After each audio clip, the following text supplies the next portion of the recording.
Senhores telespectadores, viemos hoje fazer o nosso programa numa das regiões mais interessantes e mais significativas do país.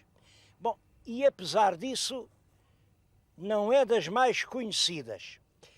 Começa logo por aqui, é uma região que não tem nome. Não tem nome. Eu vou tentar descrevê-la, peço aos meus telespectadores que tenham diante dos olhos assim um mapa de Portugal. Vem o Rio Tejo, vem a fronteira de Espanha.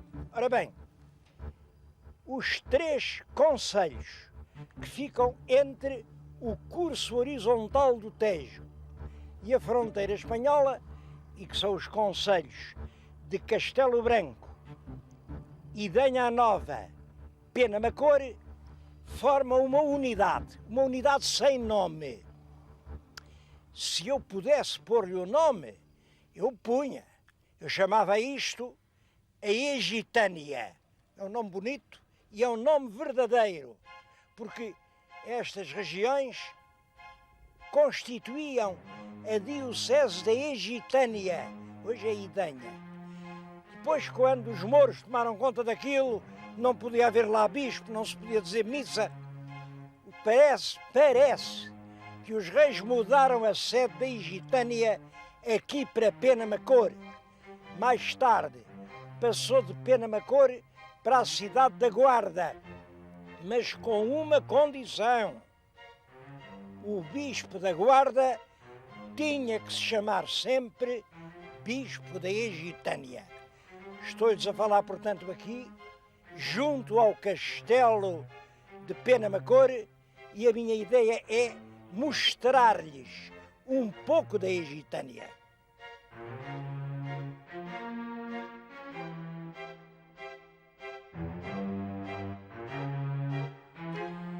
O nome de Penamacor tem a ver, claro, com pena, e pena é penha, é um afloramento rochoso. Aliás, isso é muito corrente em Portugal. A Penamacor, pena fiel, pena firme, pena joia. Há muitas penas. A joia aqui a 2 passos, pena Garcia. Ora bem, são portanto rochas que serviam para defesa. Não há dúvida que em todas estas penhas havia fortalezas. Até aqui o povo canta uma cantiga bonita. Venho de Penamacor, vou para Penha Garcia e ando de pena em pena pelos teus olhos, Maria. Bom, as cantigas populares aqui são muito bonitas. É certo que isto era muito povoado na época romana. É certo que na época romana havia aqui explorações de ouro, e eu julgo que a grande densidade da presença romana no século I e II a.C. vem do ouro, densidade e riqueza, porque têm-se encontrado aí, infelizmente têm sido vendidas, peças de prata muito belas. Portanto, era uma terra rica, veio o ouro, depois com as invasões bárbaras isto caiu tudo em bocados, vem o Islão, mas esta, reparem, estou exatamente na parte que separa o país islâmico, o país das planícies, do pão, da charneca, do sul, do país do norte, o país da montanha, o país rude, do granito e do centeio. É aqui que passa a divisória. E, portanto, era aqui que tinha que haver uma fronteira. Sabemos que o rei Dom Sancho I, no ano 1209, portanto no princípio do século XIII, concedeu um fural aos povoadores de Penamacor, deu-lhes regalias e garantias para virem morar para aqui. Isso quer dizer, naturalmente, que isto tinha poucos habitantes ou nenhuns, mas há um ponto importante, é que esses furais de povoamento são geralmente dados a terras que se sabia que in illo tempore tinham tido povoação. Era o caso de Penamacor. Ninguém sabe até a origem da palavra Penamacor, porque Pena fiel, compreende-se, fiel. Pena firme, compreende-se, firme. Pena Garcia, claro, havia um Garcia. Agora, Macore, Pena Macore. Há quem diga, bom, naturalmente vivia aqui um senhor chamado Macore. Disparates, não podemos imaginar nada disso. Só temos que aceitar que não sabemos. Há muitíssimo tempo, que no tempo do Dom Sancho, já isto chamava Pena Macore. Muito antes dele, por alguma razão, a palavra Macore, ou alguma palavra que antecedesse, mas as palavras depois foram sendo modificadas, torcidas, alteradas, deformadas, transformadas. E sabemos lá de onde é que vem Macore. Olhem, até pode vir de Mercúrio, por exemplo. Até pode vir de Mercúrio. Nunca ninguém diz isso, mas até é possível. Mas não sabemos. Há só uma terra, Pena Macore, muito antiga, como ainda hoje se vê. Eu peço aos meus telespectadores, olhem-me aqui para estas casas, mais ou menos em ruínas. Isto é o núcleo medieval da vila de Pena Macore.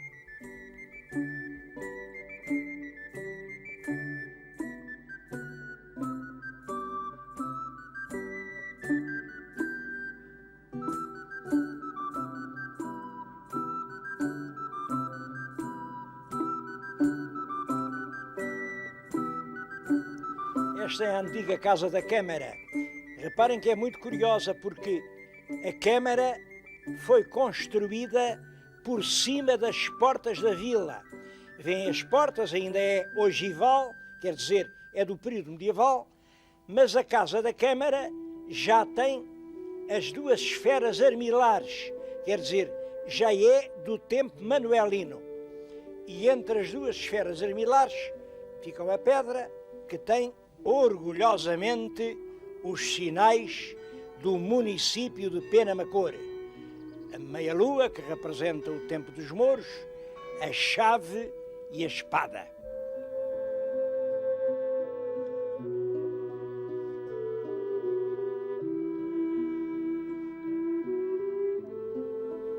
Mas tenho a impressão de que foi na segunda metade do século XVI que Pena Macore atingiu o seu período mais notável. Numa dessas ruazitas pequenas que vêem, numa casa que hoje não sei qual foi, nasceu em 1699, portanto, já no fim do século XVII, um jovem a quem chamaram Francisco Nunes Ribeiro Sanches. Eu estou-lhes a falar junto da estátua dele. Tem ali o lugar, a data do nascimento, 1699, aqui a data de 1783, nasceu em Pena Macore, morreu em Paris. Ribeiro Sanches era filho de cristãos novos, diz-se que foi por isso que ele não pôde viver em Portugal. Os cristãos novos eram constantemente objeto de perseguição, de desconfiança, de suspeita. Ele era um homem, ele foi para Coimbra, formou-se em Coimbra, queria estudar, queria saber e, principalmente, era um homem que gostava de pensar. Ribeiro Sanches diz aqui, foi um grande médico, chamam-lhe médico e cientista. Eu acho que foi essencialmente um pensador. É um homem que pensa o mundo moderno. Tenho nas mãos um dos seus livros, As Cartas sobre a Educação da Mocidade, em que ele pensa que é essencial preparar a gente nova para um mundo novo que está a nascer. Ele não se enganava. A verdade é que o seu valor foi reconhecido, ele andou por esse mundo, saiu daqui, não quis viver aqui, foi para a Holanda, da Holanda foi para Paris, esteve em Inglaterra, depois estava novamente em Paris, quando a imperatriz da Rússia pediu que mandassem 3 grandes médicos para a Rússia e ele foi um dos 3 escolhidos, prestou lá grandes serviços na corte da Rússia, até ao ponto de a rainha o fazer fidalgo hereditário. E fidalgo hereditário com uma legenda no brasão. Eu acho essa legenda extremamente bela, em latim, claro, nessa altura toda a gente falava latim, e dizia o seguinte: non sibi sed forte genitum se credere mundo. Quer dizer, ele acreditava que nasceu não para servir a si, mas para servir o mundo. Isso é o que distingue os homens grandes dos pequenos homens. Os homens grandes sabem que não devem nada a si próprios, não nasceram para se servir. Ao passo que os homens pequenos, tudo quanto fazem é para a sua própria utilidade. O nosso Ribeiro Sanches viveu no tempo de Pombal e é realmente extraordinário que Pombal não o tivesse mandado voltar a Portugal. Mas a explicação é esta: Ribeiro Sanches era um grande homem e Pombal também.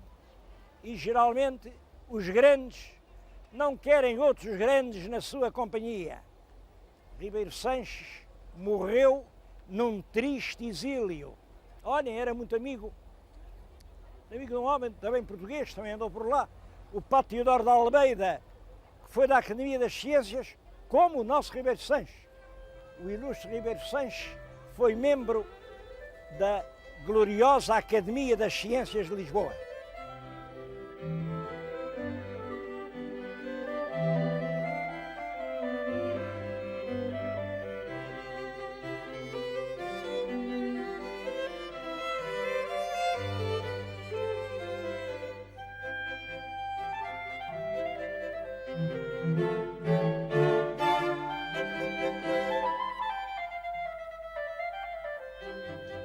Existe em Penamacor um outro monumento que justifica alguma reflexão. É esta homenagem ao conselheiro Jacinto Cândido. Bom, eu devo-vos dizer que este conselheiro não era aqui de Penamacor, ele nasceu nos Açores, não teve nenhum papel importante na vida portuguesa, foi durante pouco tempo Ministro da Marinha, mas era uma marinha, a gente não tinha navios, para que é que servia o Ministro da Marinha? Era um homem inteligente, um homem sério, e era um homem que falava muito bem sobre tudo isso, falava muito bem. Quando o Índice Ribeiro, que também era açoriano, foi chamado a formar governo, naturalmente rodeou-se de pessoas de confiança e mandou vir o jovem Jacinto Cândido para a Marinha. Então, se assim é, porque é que em Penamacor lhe fizeram este monumento? Bom, primeiro, porque ele casou com uma senhora de Penamacor. Casou, mandou fazer aqui uma casinha, aliás é uma bela casa, ainda hoje existe, e viveu aqui alguns anos de vida. Segundo, porque ele era um dos partidários do ideal da vida nova. Isto é que é preciso perceber. Está aqui escrito um trecho de um discurso. Ora, leia o discurso. A revolução há de fazer-se, ou seja, bem ordenada e dirigida de cima para baixo, do governo para o povo, e então reinará a vida nova e entraremos num período de felicidade e de paz. Ou seja, quando o governo não possa, não queira ou não saiba fazê-la, de baixo para cima, da periferia para o centro, em ondas alterosas de anarquia que subverterão tudo e todos. Este é de um discurso de 1892, era o ideal do movimento político importante dessa altura, que é o ideal da vida nova. O ideal da vida nova domina certos setores da política portuguesa quando o jovem rei Dom Carlos sobe ao trono. E eles acreditavam que o rei Dom Carlos ia fazer uma revolução feita, portanto, de cima para baixo, do governo para o povo. Bom, infelizmente, esta filosofia não é verdadeira. O monumento é de 1958, porque em 1958 ainda se pensava assim, ainda se acreditava na possibilidade de uma revolução feita de cima para baixo. As revoluções são outra coisa. Como sabem, o corpo das sociedades é um corpo vivo, é um corpo que muda, que se transforma, cresce ou diminui. E as instituições, a roupeta das instituições, deixa de lhe caber, deixa de lhe ficar bem, deixa de lhe assentar nas costuras. E quando as instituições não estão de acordo com as sociedades, as instituições caem e tendem a aparecer instituições novas. Isso é que é uma revolução. As revoluções não acontecem quando os governos querem. As revoluções vêm quando a história as torna inevitáveis.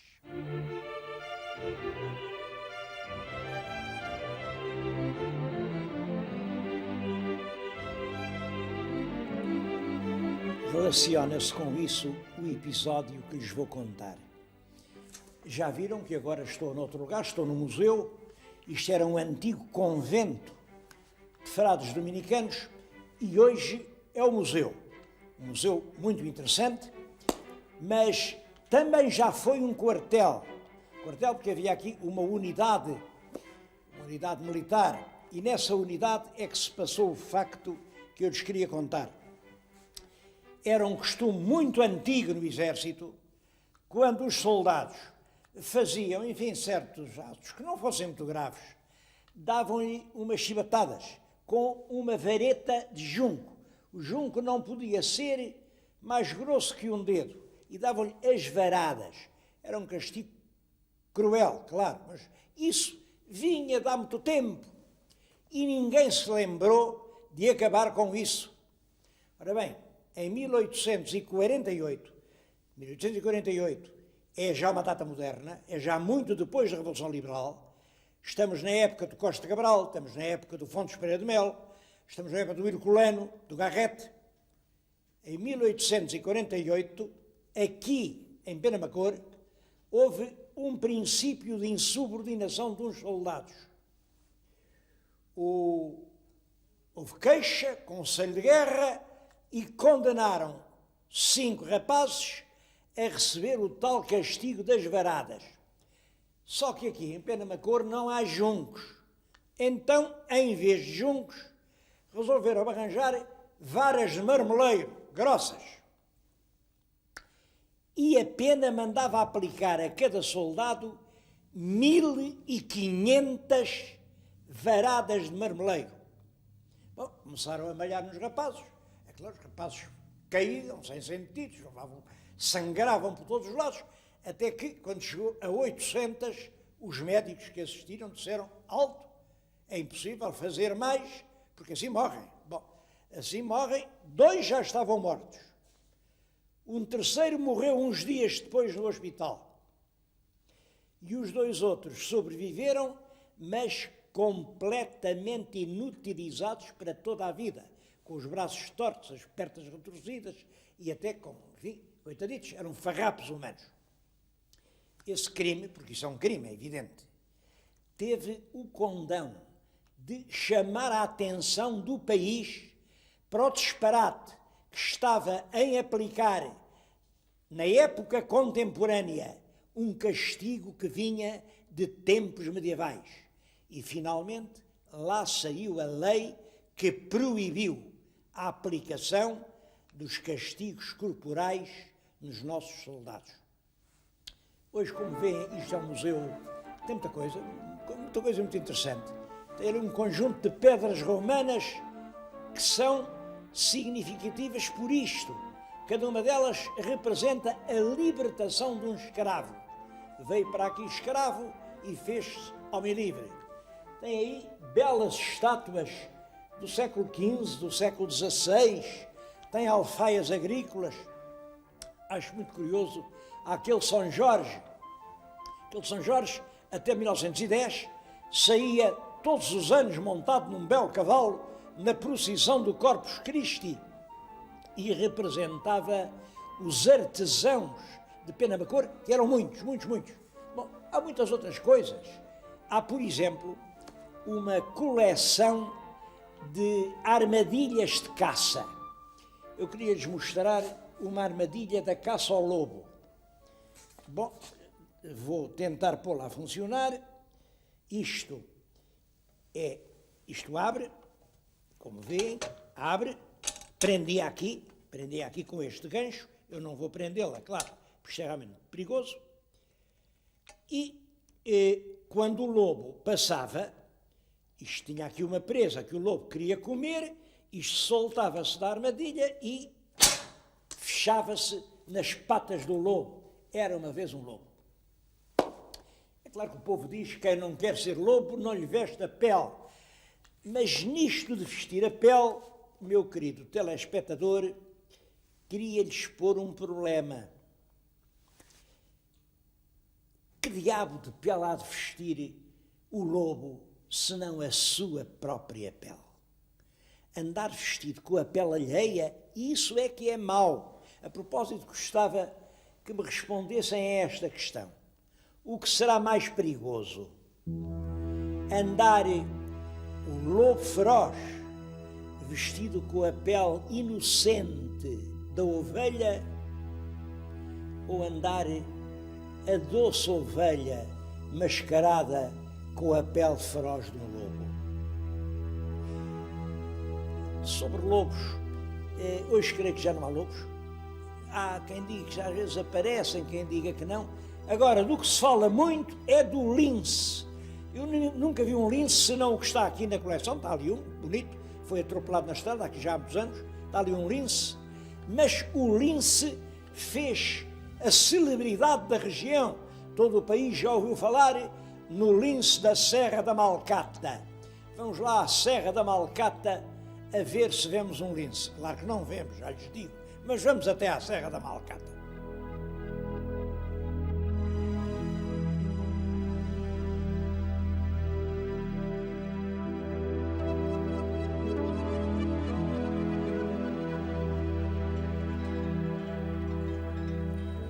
Bom, e aqui estamos nós, na reserva, no centro da reserva, a este sítio chamam o Alto dos Sete Concelhos, porque quem olhar à roda avista o território de 7 concelhos portugueses.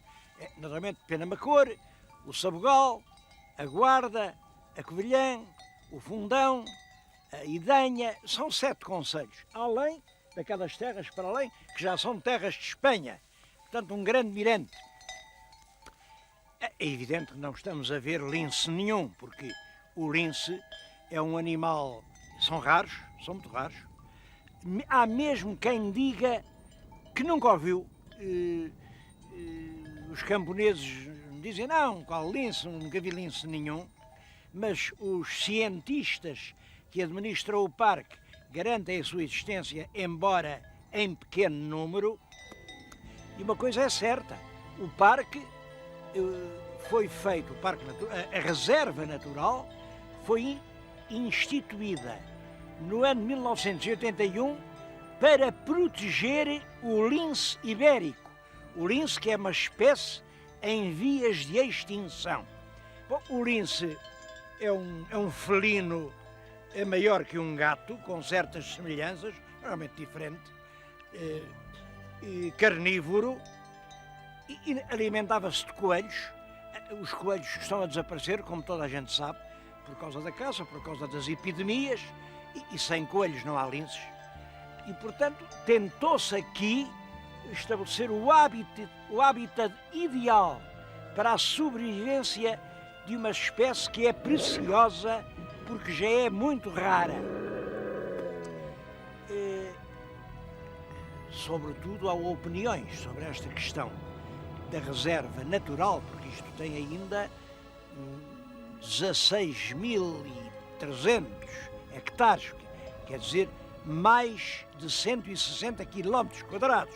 É, portanto, um largo espaço do país consagrado ao lince. Bom, os ecologistas mais rígidos dizem que é absolutamente necessário proteger o lince e, portanto, tem que haver aqui um limite completo, tem que se proibir todas as invasões humanas, manter aqui um habitat totalmente natural. Há a posição contrária, há quem diga, então, mas agora por causa de meia dúzia de animais que não se sabe se existem, se não existem, estamos a prejudicar as populações, a asfixiar as aldeias. Bom, e há uma posição intermediária, que é esta. Bom, nem tanto ao mar, nem tanto à terra, uma serra destas, que realmente é bonita, pode, ao mesmo tempo, constituir o habitat ideal para essas espécies em vias de extinção, que não é só o lince, e ser um atrativo turístico, também com cautelas, sem permitir turistas selvagens, devastações, mas ser um parque natural e não uma reserva. É a posição intermediária.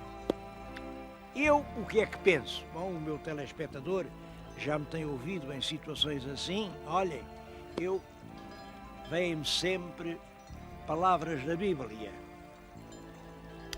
A Bíblia não fala em linces, mas se falasse, diria assim: Deus criou o lince por causa do homem, não criou o homem por causa do lince.